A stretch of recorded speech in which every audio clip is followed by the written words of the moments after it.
ಮುಂಗಾರು ಮಳೆಯ ಅಸಲಿ ಆಟ ಶುರುವಾಗಿದೆ. ಮಂಗಳೂರಿನಲ್ಲಿ ಸುನಾಮಿಯೇ ಎದ್ದಿದ್ದು ಬಿಟ್ಟು ಬಿಡದೆ ಸುರಿಯುತ್ತಿರೋ ಮಳೆಗೆ ಜನ ನಲಿಗೆ ಹೋಗ್ತಿದ್ದಾರೆ. ಊರೂರಲ್ಲೂ ಬೀಳ್ತಿರೋ ಮಹಾಮಳೆಯ ಕಂಪ್ಲೀಟ್ ರಿಪೋರ್ಟ್ ಇಲ್ಲಿದೆ ನೋಡಿ.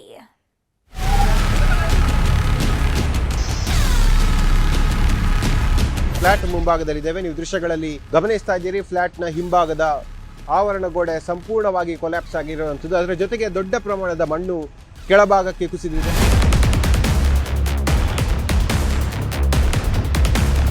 ನಾವು ದೃಶ್ಯಗಳಲ್ಲಿ ಗಮನಿಸ್ತಾ ಇದ್ದೀವಿ. ಒಂದು ರೀತಿಯಾಗಿ ಮೇಘ ಸ್ಫೋಟದ ರೀತಿ ಕಾಂಪೌಂಡ್ ವಾಲ್ ಕೆಳಗೆ ಬಿದ್ದಿರುವಂಥದ್ದು. ಈ ಘಟನೆಯಿಂದಾಗಿ 2 ವಿದ್ಯುತ್ ಕಂಬಗಳು ಕೂಡ ಮುರಿದು ಬಿದ್ದಿದೆ.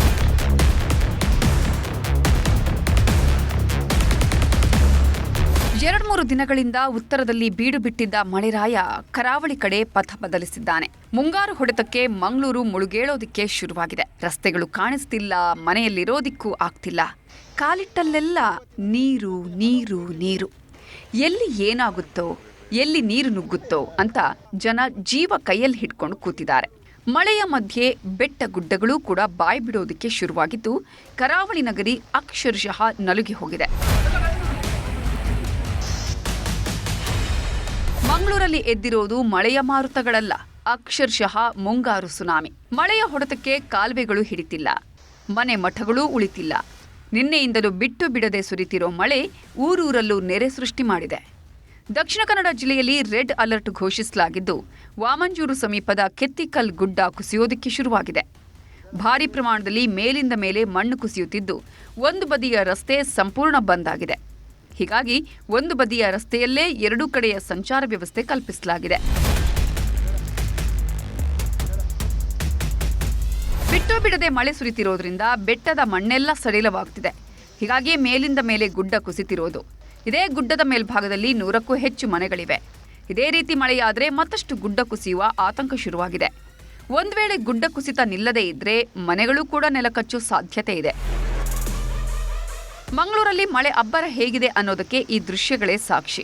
ಮಳೆಯ ಅಬ್ಬರಕ್ಕೆ ಮಂಗಳೂರಿನ ಕದ್ರಿ ಶಿವಭಾಗ್ ಬಳಿಯ ಫ್ಲಾಟ್ ಪಕ್ಕದಲ್ಲಿದ್ದ ತಡೆಗೋಡೆ ಫ್ಲಾಟ್ ಮೇಲೆಯೇ ಕುಸಿದು ಬಿದ್ದಿದೆ. ಹಿಂಬದಿಯ ಗೋಡೆ ಸಂಪೂರ್ಣ ನೆಲಕಚ್ಚಿದೆ. ಅಪಾರ್ಟ್ಮೆಂಟ್ಗೂ ಹಾನಿಯಾಗಿದೆ. ಅಪಾರ್ಟ್ಮೆಂಟ್ನ ಕೆಳಭಾಗದಲ್ಲಿ ಭಾರೀ ಪ್ರಮಾಣದ ಮಣ್ಣು ನುಗ್ಗಿದ್ದು ಇಲ್ಲಿನ ನಿವಾಸಿಗಳಿಗೆ ಜೀವ ಭಯ ಶುರುವಾಗಿದೆ. ಮಂಗಳೂರು ನಗರದ ಶಿವಬಾಗ್ನಲ್ಲಿದ್ದಂತಹ ESI ರೋಡ್ ಸಮೀಪದ ಒಂದು ಫ್ಲಾಟ್ ಮುಂಭಾಗದಲ್ಲಿದ್ದೇವೆ. ನೀವು ದೃಶ್ಯಗಳಲ್ಲಿ ಗಮನಿಸ್ತಾ ಇದ್ದೀರಿ. ಫ್ಲಾಟ್ನ ಹಿಂಭಾಗದ ಆವರಣ ಗೋಡೆ ಸಂಪೂರ್ಣವಾಗಿ ಕೊಲ್ಯಾಪ್ಸ್ ಆಗಿರುವಂಥದ್ದು. ಅದರ ಜೊತೆಗೆ ದೊಡ್ಡ ಪ್ರಮಾಣದ ಮಣ್ಣು ಕೆಳಭಾಗಕ್ಕೆ ಕುಸಿದಿದೆ. ಸುಮಾರು ಎತ್ತರದ ಆವರಣ ಗೋಡೆ ಏಕಾಏಕಿ ಮಳೆಗೆ ಬಿದ್ದಿರುವಂಥದ್ದು. ಆವರಣ ಗೋಡೆ ಬಿದ್ದಂತ ಹಿನ್ನೆಲೆಯಲ್ಲಿ ಫ್ಲಾಟಿಗೆ ಹಾನಿಯಾಗಿದೆ. ಆ ಫ್ಲಾಟ್ನ ವಿಂಡೋ ಸಂಪೂರ್ಣವಾಗಿ ಹಾನಿಯಾಗಿರುವಂಥದ್ದು. ಹಾಗಾಗಿ ಕೆಳಭಾಗದ ಪಾರ್ಕಿಂಗ್ ಏರಿಯಾ ಸಂಪೂರ್ಣವಾಗಿ ಮಣ್ಣಿನಿಂದ ತುಂಬಿಕೊಂಡು ಹೋಗಿದೆ. ಮಂಗಳೂರಿನ ಗಲ್ಲಿ ಗಲ್ಲಿಯಲ್ಲೂ ಮಳೆಯ 10 ಅವಾಂತರಗಳು ಸೃಷ್ಟಿಯಾಗಿವೆ.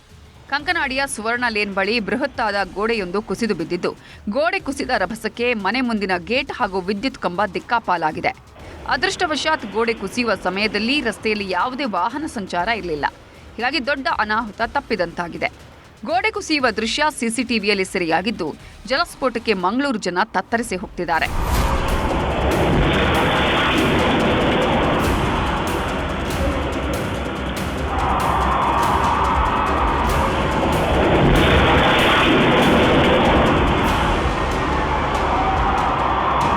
ದೃಶ್ಯಗಳಲ್ಲಿ ಗಮನಿಸ್ತಾ ಇದ್ದೀವಿ.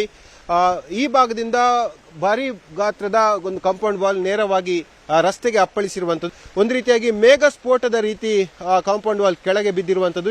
ಈ ಘಟನೆಯಿಂದಾಗಿ 2 ವಿದ್ಯುತ್ ಕಂಬಗಳು ಕೂಡ ಮುರಿದು ಬಿದ್ದಿದೆ. ಹಾಗಾಗಿ ಅಲ್ಲಿ ಶಾರ್ಟ್ ಸರ್ಕ್ಯೂಟ್ ಕೂಡ ಆಗಿರುವಂಥದ್ದು. ಸಿಸಿ ಕ್ಯಾಮೆರಾ ಫುಟೇಜ್ಗಳಲ್ಲಿ ಈ ದೃಶ್ಯ ಅಂದ್ರೆ ಈ ಭಯಾನಕ ದೃಶ್ಯ ಸೆರೆಯಾಗಿದೆ. ಮೇಲ್ಭಾಗದಿಂದ ದೊಡ್ಡ ಪ್ರಮಾಣದಲ್ಲಿ ನೀರಿನ ಸ್ಟೋರೇಜ್ ಕುಸಿದಂತ ಹಿನ್ನೆಲೆಯಲ್ಲಿ ನೇರವಾಗಿ ಕಾಂಪೌಂಡ್ನ ಗೇಟ್ಗೆ ಅಪ್ಪಳಿಸಿ ಗೇಟ್ ಕೂಡ ಎಷ್ಟು ದೂರ ಹೋಗಿದೆ ಅಂತ ಹೇಳಿ. ಇನ್ನು ಚಿಕ್ಕಮಗಳೂರಲ್ಲೂ ಗುಡ್ಡದ ಭೂತ ಕೇಕೆ ಹಾಕೋದಕ್ಕೆ ಶುರುವಾಗಿದೆ. ಶೃಂಗೇರಿ ತಾಲೂಕಿನ ನೆಮ್ಮಾರು ಗ್ರಾಮದ ಬಳಿಯ ರಾಷ್ಟ್ರೀಯ ಹೆದ್ದಾರಿ 169ರಲ್ಲಿ ಮೇಲಿಂದ ಮೇಲೆ ಗುಡ್ಡ ಕುಸಿತಿದೆ. ರಸ್ತೆ ಮೇಲೆಲ್ಲ ಭಾರೀ ಪ್ರಮಾಣದ ಮಣ್ಣು ಬಿದ್ದಿರೋದ್ರಿಂದ ಶಿವಮೊಗ್ಗ, ಶೃಂಗೇರಿ ಹಾಗೂ ಮಂಗಳೂರಿಗೆ ಸಂಪರ್ಕಿಸುವ ರಸ್ತೆ ಸಂಚಾರ ಬಂದ್ ಆಗಿದೆ.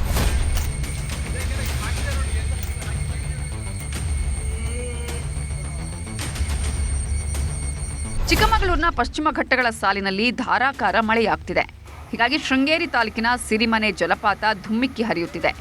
ಕಲ್ಲು ಬಂಡೆಗಳ ಮೇಲಿಂದ ಜಲಪಾತ ಭೋರ್ಗರೆಯುತ್ತಿದ್ದು ನೂರಾರು ಅಡಿ ಎತ್ತರದಿಂದ ಬೀಳೋ ಜಲ ವೈಭವವನ್ನು ಕಣ್ತುಂಬಿಕೊಳ್ಳೋದಕ್ಕೆ ಪ್ರವಾಸಿಗರ ದಂಡೆ ಹರಿದು ಬರ್ತಿದೆ.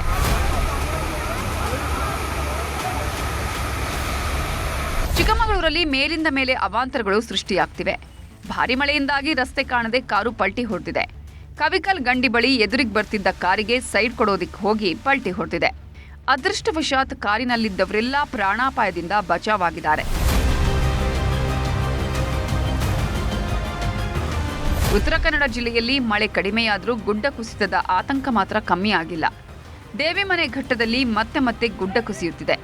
ನಿನ್ನೆಯಷ್ಟೇ ಇದೇ ಭಾಗದಲ್ಲಿ ಭಾರೀ ಪ್ರಮಾಣದಲ್ಲಿ ಗುಡ್ಡ ಕುಸಿದಿತ್ತು. ಇದನ್ನು ತೆರವುಗೊಳಿಸಿದ ಬೆನ್ನಲ್ಲೇ ಮತ್ತೀಗ ಗುಡ್ಡ ಕುಸಿಯೋದಿಕ್ಕೆ ಶುರುವಾಗಿದೆ.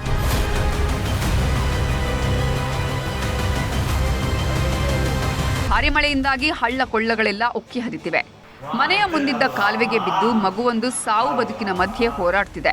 ಮನೆ ಮುಂದೆ ಆಟ ಆಡ್ತಿದ್ದ 2 ವರ್ಷದ ಮಗು ನೋಡ್ತಿದ್ದಂತೆ ಕಾಲುವೆ ಬಳಿ ಹೋಗಿ ಬಿದ್ದಿದೆ. ಸಿಸಿಟಿವಿಯಲ್ಲಿ ದೃಶ್ಯ ಸೆರೆಯಾಗಿದ್ದು ಮೈ ನಡುಗಿಸುವಂತಿದೆ.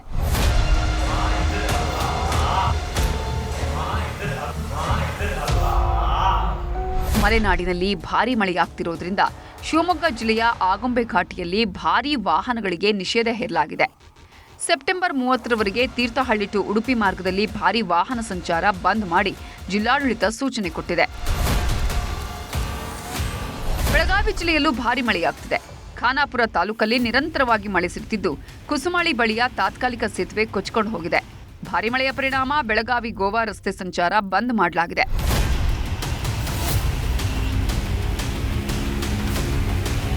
ಮಹಾರಾಷ್ಟ್ರದ ಪಶ್ಚಿಮ ಘಟ್ಟಗಳಲ್ಲಿ ಮಹಾ ಮಳೆ ಸುರಿತಿದೆ. ಹೀಗಾಗಿ ಕೃಷ್ಣಾ ನದಿ ಪಾತ್ರದ ಜನರಲ್ಲಿ ಪ್ರವಾಹ ಭೀತಿ ಶುರುವಾಗಿದೆ. ನಾರಾಯಣಪುರ ಡ್ಯಾಂಗೆ ಒಳ ಹರಿವು ಕ್ಷಣಕ್ಕೂ ಹೆಚ್ಚಳವಾಗ್ತಿದ್ದು ಬಸವಸಾಗರ ಡ್ಯಾಂನಿಂದ ಕೃಷ್ಣಾ ನದಿಗೆ ನೀರು ಹರಿಬಿಡ್ತಿದ್ದಾರೆ. ಹಾಲ್ನೊರೆಯಂತೆ ಧುಮ್ಮಿಕ್ತಿರೋ ಜಲರಾಶಿ ನೋಡುಗರ ಕಣ್ಮನ ಸೆಳೆದಿದೆ. 9 ಜಿಲ್ಲೆಗಳಲ್ಲಿ ರೆಡ್ ಅಲರ್ಟ್ ಘೋಷಣೆ. ಕರುನಾಡಿನಾದ್ಯಂತ ಮಹಾಮಳೆಯಾಗ್ತಿದೆ. ಕರಾವಳಿ, ಮಲೆನಾಡು ಭಾಗದಲ್ಲಂತೂ ಮಳೆಯ ಸುನಾಮಿಯೇ ಎದ್ದಿದ್ದು ಹತ್ತಾರು ಅವಾಂತರಗಳು ಸೃಷ್ಟಿಯಾಗ್ತಿದೆ. ಹೀಗಾಗಿ ದಕ್ಷಿಣ ಕನ್ನಡ, ಉಡುಪಿ, ಉತ್ತರ ಕನ್ನಡ, ಶಿವಮೊಗ್ಗ ಸೇರಿದಂತೆ 9 ಜಿಲ್ಲೆಗಳಲ್ಲಿ ರೆಡ್ ಅಲರ್ಟ್ ಘೋಷಿಸಲಾಗಿದೆ. ಒಟ್ಟಿನಲ್ಲಿ ಮಹಾಮಳೆ ಊರೂರಲ್ಲೂ ನೆರೆ ನರಕ ತೋರಿಸುತ್ತಿದ್ದು ಜನ ಕಂಗಾಲಾಗಿರೋದಂತೂ ಸುಳ್ಳಲ್ಲ. Bureau report, news 18.